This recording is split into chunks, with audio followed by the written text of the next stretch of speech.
अगर आप आर्द्रा नक्षत्र के हैं तो यह वीडियो आपके लिए है। आर्द्रा नक्षत्र के बारे में जो भी महत्वपूर्ण जानकारी है मैं इस वीडियो के माध्यम से आप तक पहुंचाऊंगा। दोस्तों, इसके अंत तक जब आप जाएंगे तो उसमें आपको आर्द्रा नक्षत्र के जातकों के लिए जो रेमेडीज हैं मैं उनके बारे में भी चर्चा करूंगा, जिससे इस्तेमाल मात्र से आप उसका लाभ उठा सकते हैं। तो आइए शुरू करते हैं। आर्द्रा नक्षत्र।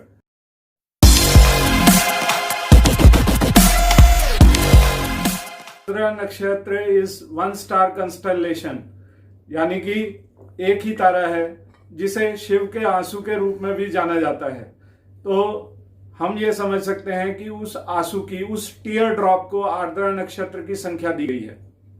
दोस्तों, आर्द्रा नक्षत्र का अगर अर्थ जाना जाए तो इसे ह्यूमिडिटी को भी रिलेट करके देखा जाता है, स्टॉर्म से भी इसको हम जोड़कर देखते हैं। और आर्द्रा जैसा कि नाम से ही विदित है कि ये स्टॉर्म, टॉर्नाडो या जितने भी भूकंप या आदि व्याधियां हैं, इन सबको आर्द्रा नक्षत्र से जोड़कर देखा जाता है।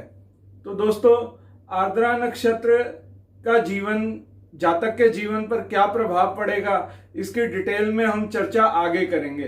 पहले हम ये जान लेते हैं कि आर्द्रा नक्षत्र के जो स्वामी ग्रह हैं वह राहु हैं और रुद्र इसके देवता हैं। यानी कि रुद्र एक ऐसी शक्ति है जो संहार कारिणी शक्ति है, जो डिस्ट्रक्शन देती है। तो इसलिए इस चीज को जानना बहुत ही आवश्यक है कि जैसे विष्णु पालन करता है और शिव जो है वो संहार करता है, ब्रह्मा क्रिएटर हैं, तो आर्द्रा नक्षत्र डिस्ट्रक्शन से इसको रिलेट करके देखा जा सकता है। तो ऐसे जो भी काम जो डिस्ट्रक्शन से, ब्रेकअप से, डाइवोर्स और किसी भी कार्य को कोर्ट का संबंध देना हो, तो उस ऐसे कार्यों को आर्द्रा नक्षत्र के अंदर किया जाना चाहिए।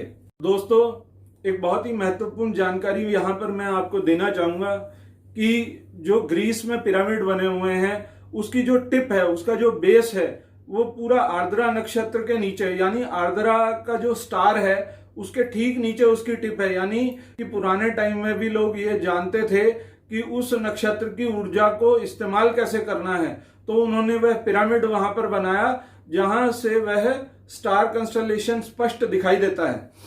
तो दोस्तों, आर्द्रा नक्षत्र के बारे में हमने बहुत सारी जानकारी आपके सम्मुख रख दी। अब हम चर्चा कर लेते हैं कि आर्द्रा नक्षत्र जो है वह किस तरह से एक मनुष्य के जीवन को प्रभावित करता है।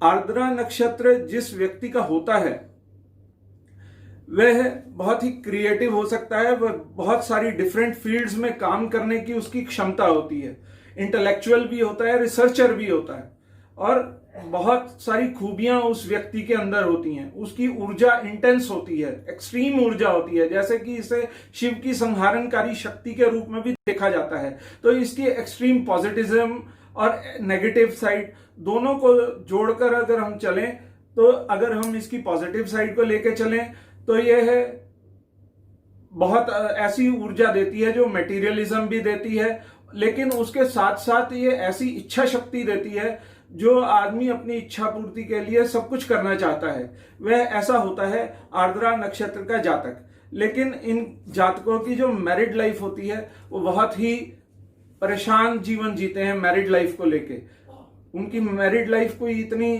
खुशनुमा नहीं होती है, बहुत सारा संघर्ष उनको जीवन में करना पड़ता है। अब बात कर लेते हैं आर्द्रा नक्षत्र की जो फीमेल जातक होते हैं उनके बारे में।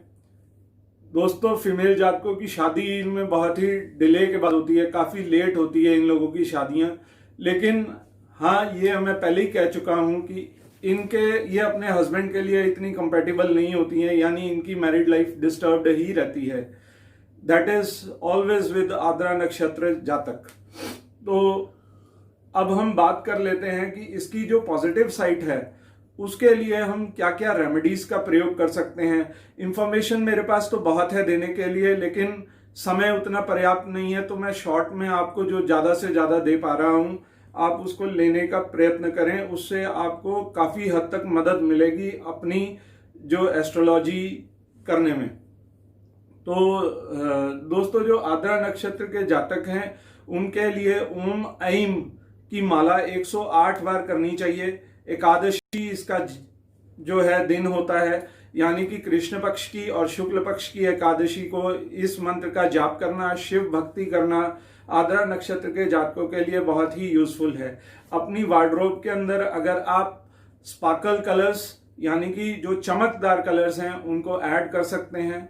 स्टॉर्मी कलर्स जैसे ग्रे और ब्लैक को अपनी वार्डरोब में ऐड करके उनका यूज करके आप आर्द्रा नक्षत्र की ऊर्जा को अपने पास पॉजिटिव यूज के लिए कर सकते हैं। तो दोस्तों, यह थी आर्द्रा नक्षत्र की महत्वपूर्ण जानकारी।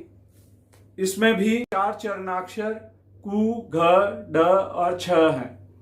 तो दोस्तों, जैसे कि मैं आपको बता रहा था कि 4 पदों में 4 ऊर्जाएं जो इसमें आती हैं, वह विभिन्न पदों की जो विभिन्न ऊर्जाएं हैं, जैसे बुध की ऊर्जा है। जब हम पिछली कैलकुलेशंस को अगर देखें तो 5 नक्षत्र जो जा चुके हैं उनको अगर 4 पदों के साथ विभक्त किया जाए, मल्टीप्लाई किया जाए तो हमें 20 प्राप्त होता है। तो 20 को अगर 12 राशियों के साथ डिवाइड कर दें तो जो रिमाइंडर प्राप्त होता है वह 8वां होता है। तो 8वीं राशि वृश्चिक राशि हुई।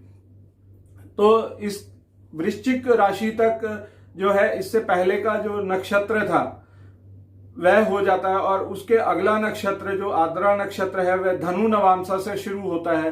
तो इसके जो 4 पद हैं, धनु, मकर, कुंभ और मीन, तो ये 4 पद इसके अंदर आते हैं। और इनकी जो ऊर्जाएं हैं वह व्यक्ति को रिसर्च, स्पिरिचुअलिटी, और इसके साथ साथ ये 4 पद जो हैं वह व्यक्ति को किस तरह से जो है कंफ्यूजन और मटेरियलिज्म और रिसर्च, और इसके साथ साथ वो हमें जो है स्पिरिचुअलिटी भी देती हैं।